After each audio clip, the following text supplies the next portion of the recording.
Robbinsdale, and I hope you will come along. There'll be downs, there'll be ups, whiz bang days and monicums. We can find a balance, baby, baby, we can find a place to belong. Won't you please come with me to Robbinsdale? Hello, and welcome to Robbinsdale Revisited. In the 1930s, the federal government stepped up to improve Robbinsdale's infrastructure. The Works Progress Administration built Highway 100, or Lilac Way, plus installed wells for water and the local sewer system. The Public Works Administration built the senior high school. Also, gas lines were installed and coal was phased out. Another big change happened when Captain Billy moved his publishing business to Minneapolis. A few years later, Fawcett Publishing would move again to New York. Now, President of the Robbinsdale Historical Society, Pete Ritchie, will tell us more about the 1930s. Pete, would you like to share about the 1930s? So yeah, it's the Depression decade, and of course, like everywhere else in the country, you had the stock market crash, and the Great Depression begins. It doesn't happen like a light switch. In 1929, Robbinsdale is actually suffering from another blow, sort of to its history and its family, as in the late 1920s and 28 and 29, we lose Amy Robbins Ware, who at the time was playing a prominent role locally with the real estate business that her father started. And we lose Adelaide Walker Robbins, and she was a Civil War nurse. She was the wife of Andrew B. Robbins and the sister of T.B. Walker, who the Walker Art Center is named for, and who played such a big role in getting the library started in Minneapolis, and played a big role in Robbinsdale because he bankrolled things like Andrew B. Robbins' factory endeavors, his streetcar, and just whenever the Robbins family needed a couple dollars, they could turn to their Uncle TB for a little extra. So we get into the 1930s, and Edith Robbins is still playing a prominent role locally as far as the Robbins family. She's been on the school board now for 10 years, and whenever they're looking for federal funds, Edith Robbins, and her name was Edith Robbins Daniel at that point, although she got divorced from her husband, but she is still carrying that last name. But she was very good at using her connections to get federal funds secured for Robbinsdale. And the other big role that sort of changes in the city is, although there's things like as we go into the decade, we have things like the WPA and the PWA, and Highway 100 is being built. There's 4,000 men out there working on that through the WPA project. And Carl Grazier is a German immigrant who has been charged with building this giant highway. And along the way, he's planned these little landscaping scenic restway stops and picnic areas, and there's 7 of them dotting Golden Valley, St. Louis Park, and Robbinsdale, of course, is the biggest one, called Grazier Park. So all that is just getting going in the 1930s, and then the federal government is also funding things like we finally get a high school in the 1930s. So as the decade opens, we're at about 4,500 souls in Robbinsdale. And, of course, the decade's mostly remembered for the Depression. As we go down Main Street, we've got the Village Hall is still there. We've got the Fawcett Publishing. Now in 1930, they're about to pack up and go to Minneapolis. Captain Billy Fawcett does leave the post office in Robbinsdale. He has all of his mail go through that just to kind of keep them busy and in business.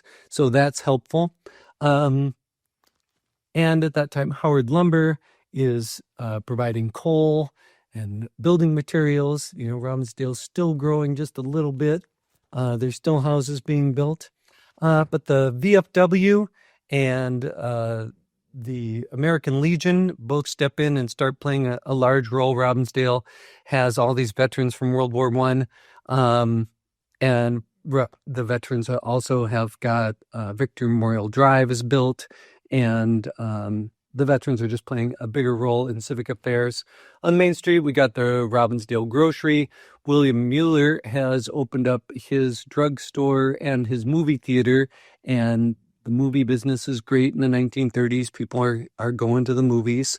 It doesn't cost much.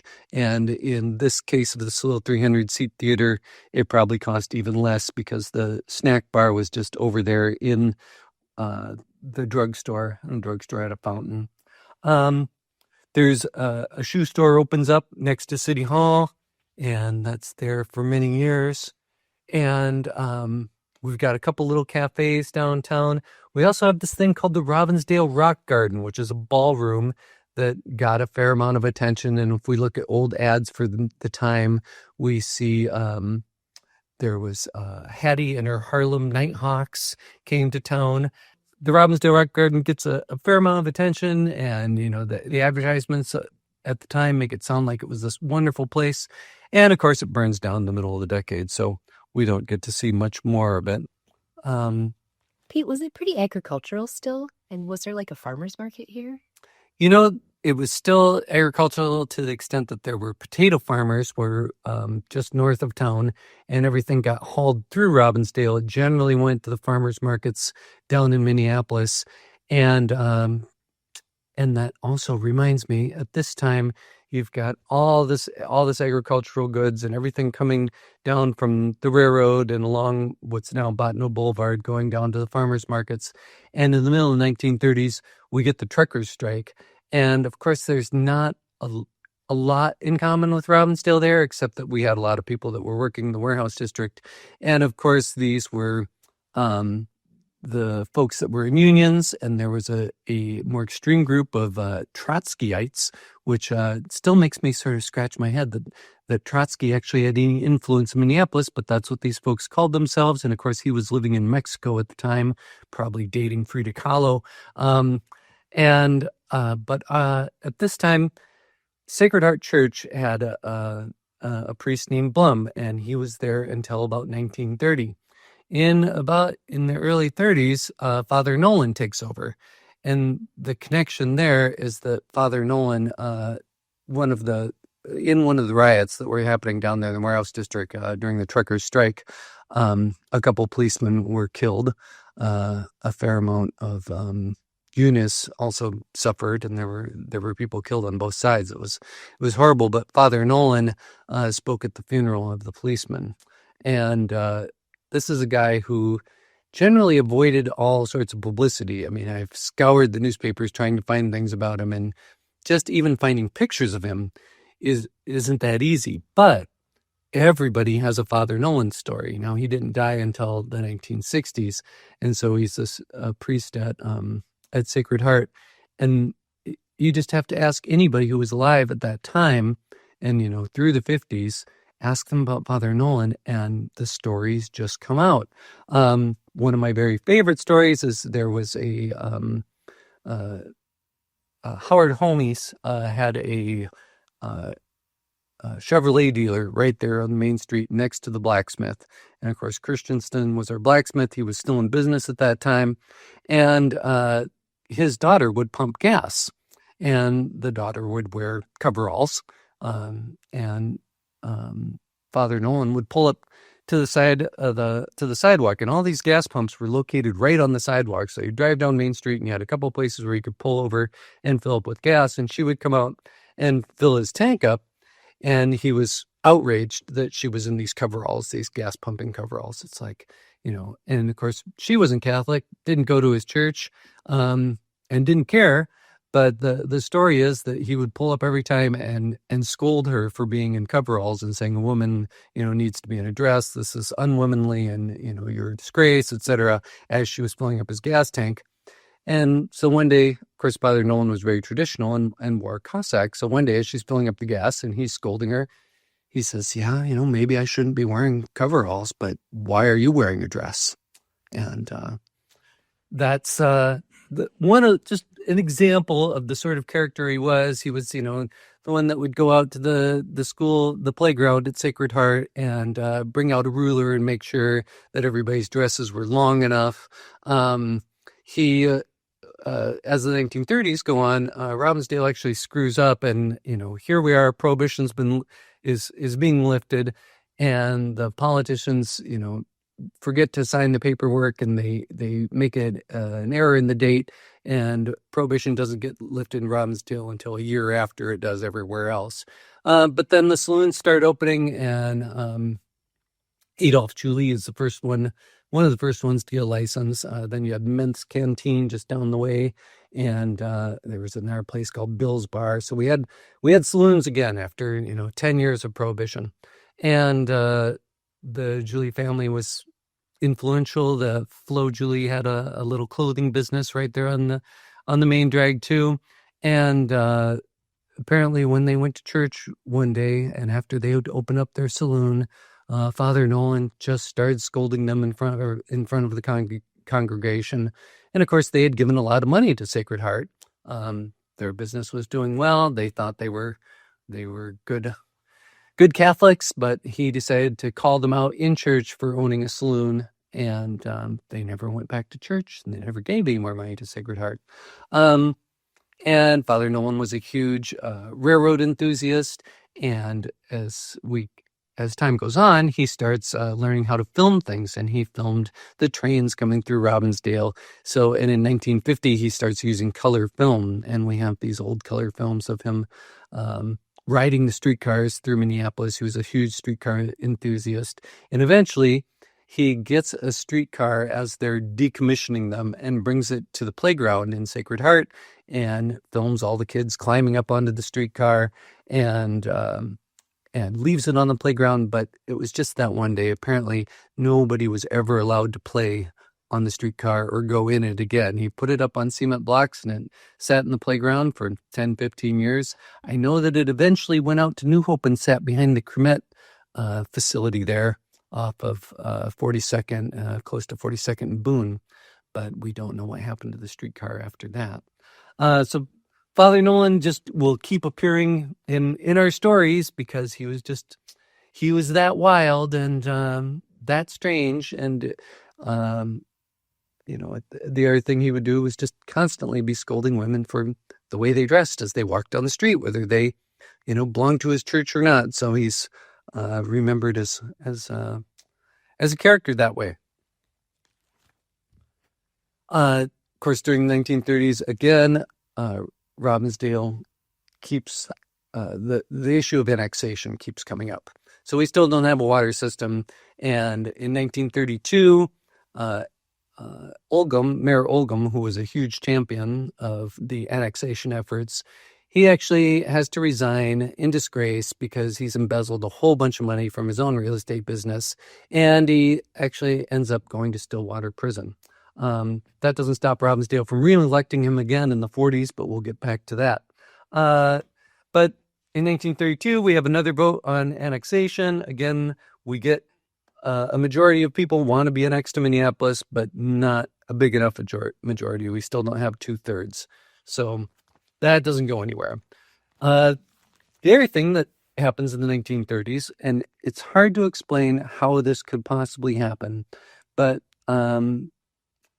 at some point, it's decided that there could possibly be gold in the hills around Crystal Lake, the little hills where Lakeview Terrace Park is. And, this just makes me scratch my head over and over again that anybody would ever possibly believe this. So just north of Crystal Lake, where Botno Boulevard runs up that hill, somebody buries a whole bunch of fool's gold that they had got in South Dakota somewhere.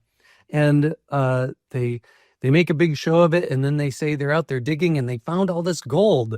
And so, 30, 40 people show up with shovels and they're out there digging for gold. And, the idea that could happen today, that somebody would just believe that there's going to be gold in the hill up there, just boggles my mind. But this made headlines over and over again during that decade.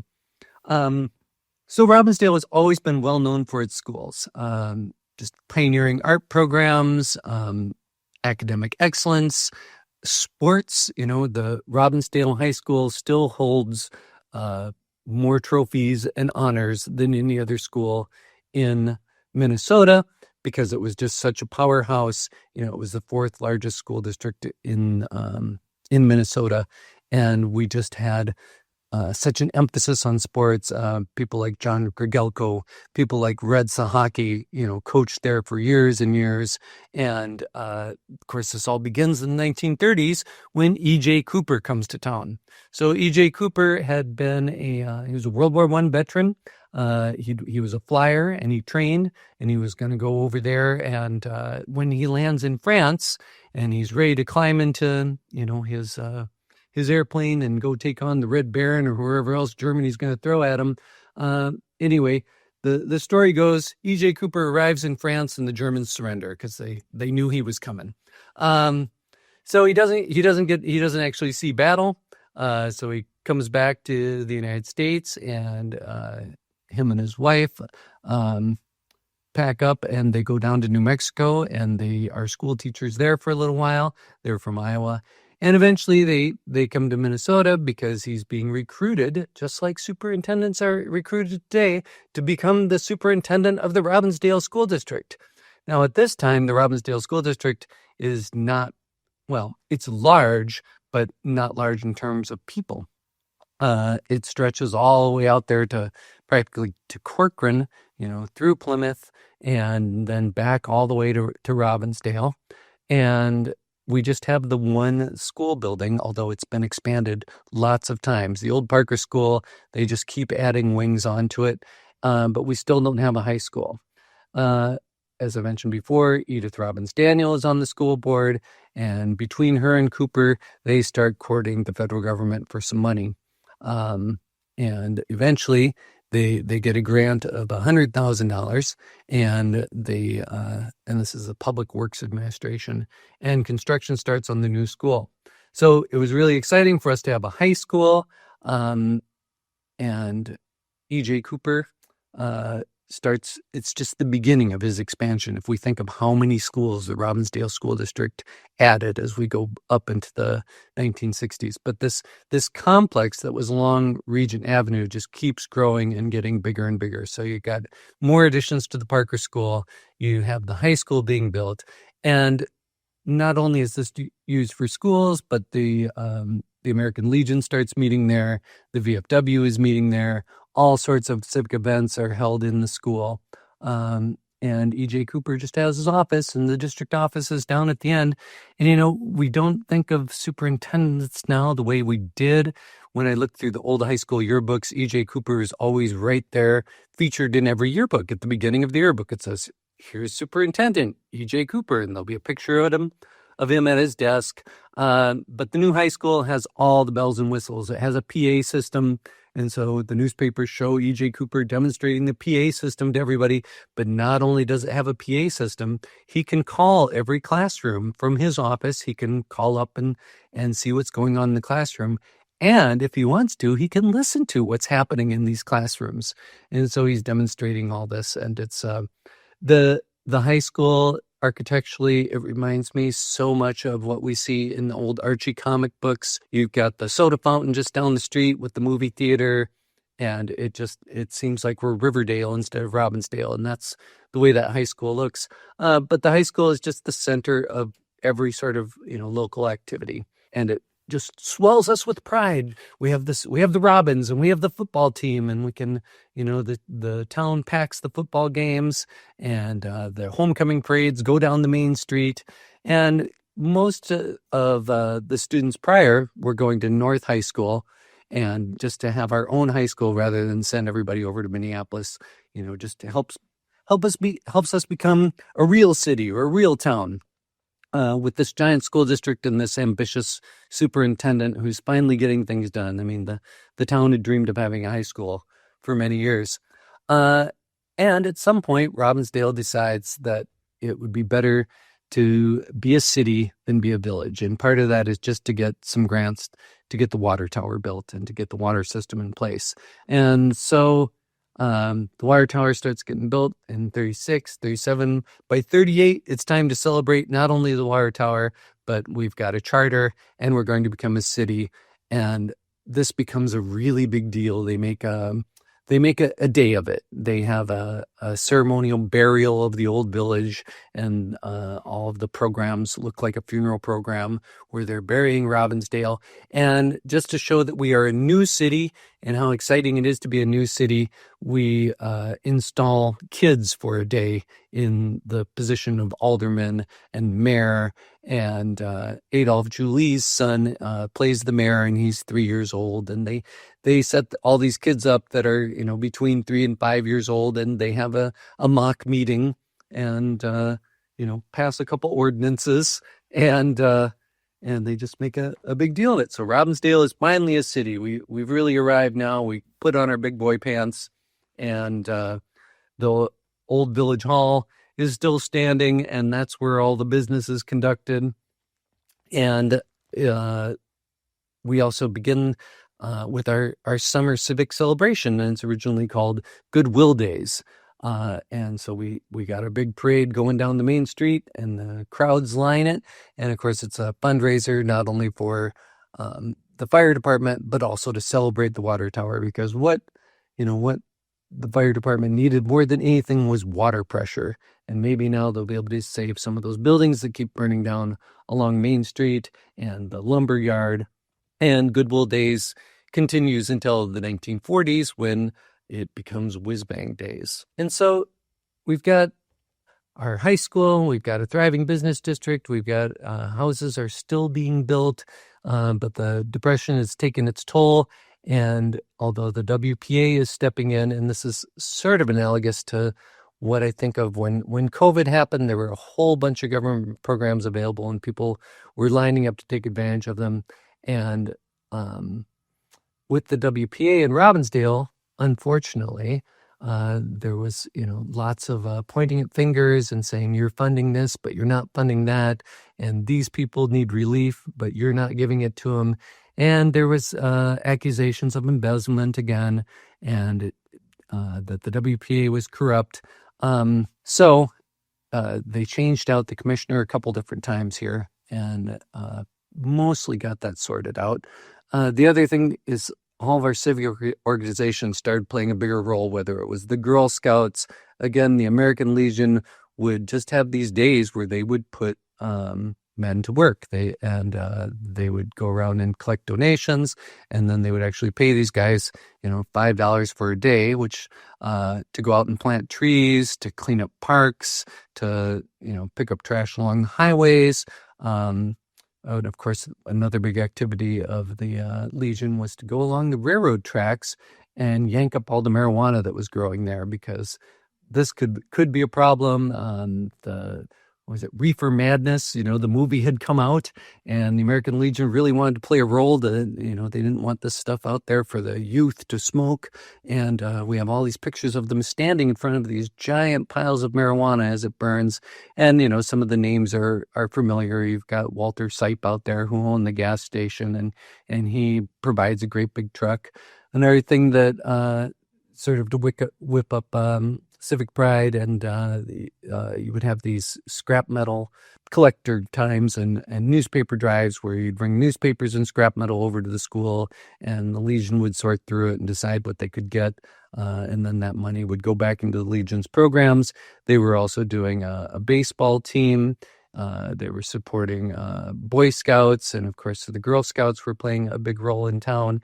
And we've got the high school now, and we got that great big school complex on Regent. And then we have one other little school that starts up, and it's called the Southtown Portable. And it looks like just a wooden building, one-room schoolhouse, maybe ever so slightly fancier. And it moves from time to time. So it starts out on Regent, and then it goes to about where Lee School was built later on 36th and Lee Avenue.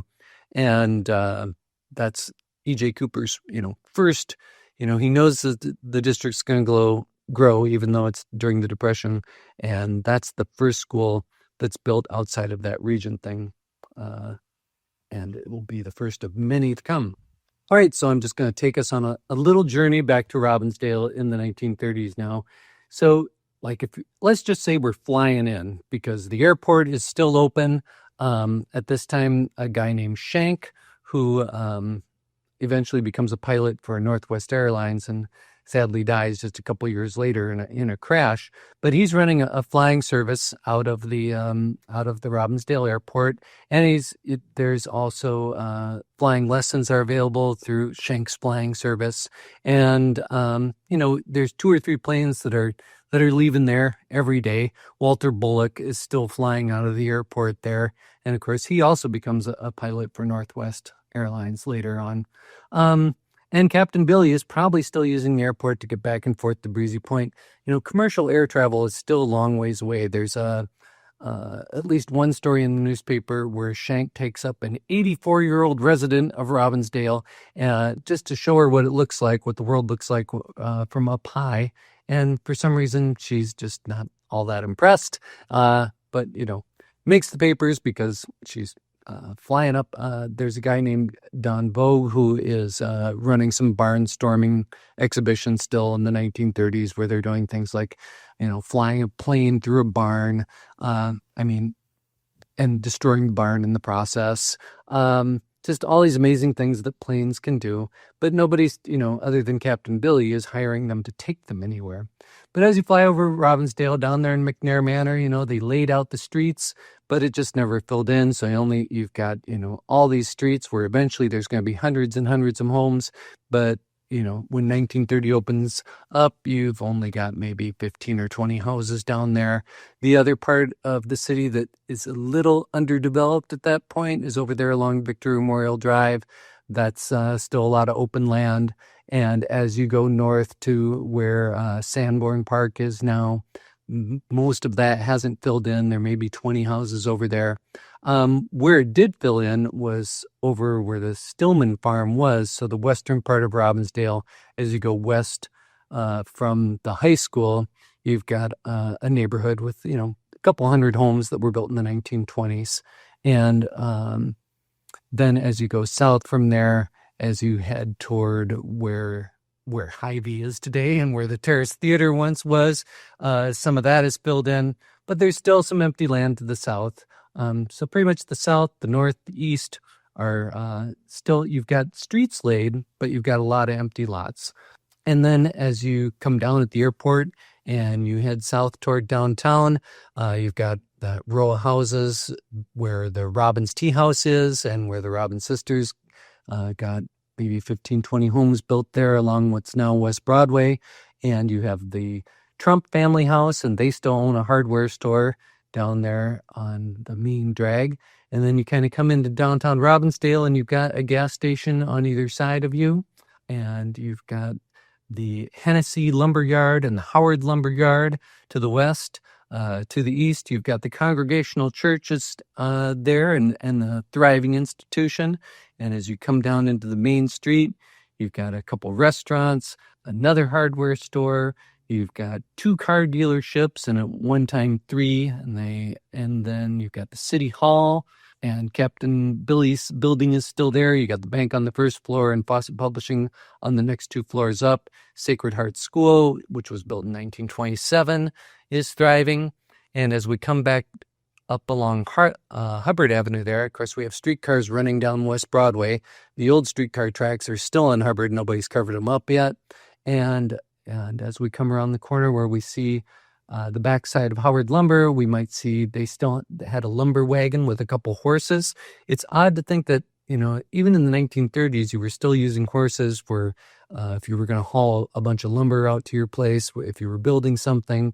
The milkman, in some cases, was still coming in on horses. We know that we had at least 4 different dairies that were operating in Robbinsdale. The Ewalds came up from Golden Valley. You had something called the Johnson Brothers Dairy right there on West Broadway and 42nd. They didn't last long, and then they eventually became the Purity Dairy. You had a couple Minneapolis operations were busy up here too. And most of them were still using horse-drawn carriages at that point. So the milkman was going to come in and bring you your milk that way. But as you come around, go up Hubbard toward 42nd, we're probably going to run into Einar Dahl, who was our local artist and person of fame. But in the 1930s, he would take his easel around town, and you can almost follow his path through these old watercolors and paintings he did, and paintings of the village hall, and that hung here in the library for many, many years. He did paintings of the backside of Howard Lumber, of the little businesses downtown, of the library.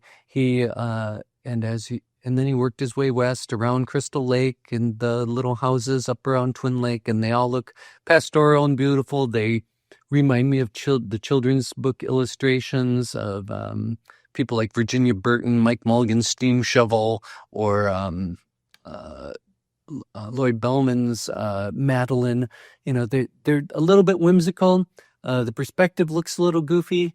Of course, I think, this was just his style. And Einar Dahl was, just played the role of artist to a T. He wore a beret. When he smoked a cigarette, he had a long cigarette holder, and spent his life doing this as a painter. Some of his works you can find them in the Art Institute in Minneapolis. You can find them in the Weizmann Museum. And of course, we have a collection here at the Robbinsdale Historical Society. Thanks for listening. I'm Crystal Boyd. Robbinsdale Revisited is brought to you by the Robbinsdale Historical Society. Our little history museum is located at 4915 42nd Avenue North in the heart of Robbinsdale. We're open Fridays and Saturdays from 10 to 3. You can also visit us online at robbinsdale.org. You found this episode, so you know where to find the next one. Bicycle into the city every Saturday to see our friends. In the bus back home, sitting hand in hand when the evening ends. Oh, when the evening ends. Oh, when the evening ends in Robbinsdale.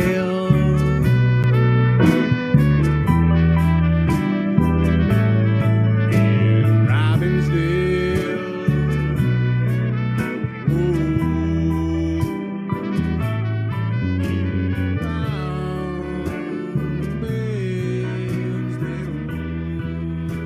Our theme music is provided by Gabe Barnett and Them Rounders.